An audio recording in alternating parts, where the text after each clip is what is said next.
Today we're making the most delicious chicken broth in the Instant Pot.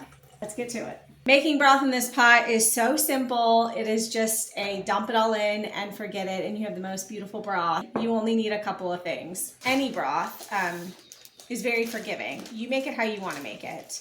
The only thing you need really for chicken broth is going to be a chicken carcass, and it can come from a whole chicken that you've cooked.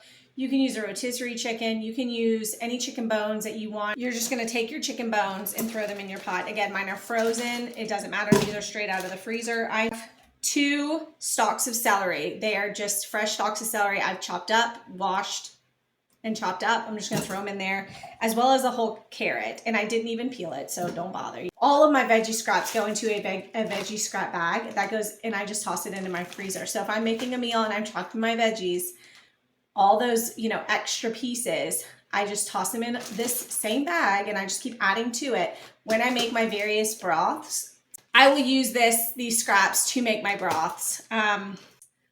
If you have a fresh onion, you can quarter that and toss it in.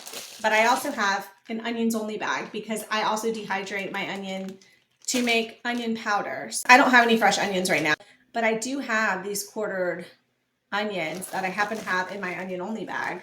So I'm going to use those. So I'm going to throw in these pieces of quartered onion, and I'm just going to dump some of these veggie scraps, if you will, as well in here. Then I also have whole peppercorns, and I am just going to toss like a small handful. I don't know. There's probably about 8 or so peppercorns. I'm just going to throw those in there. You know what? I'm going to do a few more. So maybe 10 or so peppercorns. I don't know. You do you. Throw some peppercorns in there, whatever you like. I'm going to do the rest of my bay leaves. They're more like bay pieces at this point. I have some apple cider vinegar here. You're going to want to do a splash of this. Once you have everything in there that you want in your Instant Pot, you should know, but if maybe you don't use it a lot, there's a max fill line in here. You're going to fill it up just below the max fill line. Okay, once you have your pot filled with water just below the max fill line, I'm going to add just a half a teaspoon of salt. Put your pot into your Instant Pot. You are going to simply cook this on high pressure. I cook mine for 2 hours. You can do it at as little as an hour if you're like in a rush. At the end, when it's done cooking, you can let it natural release, and you'll have the most delicious chicken broth.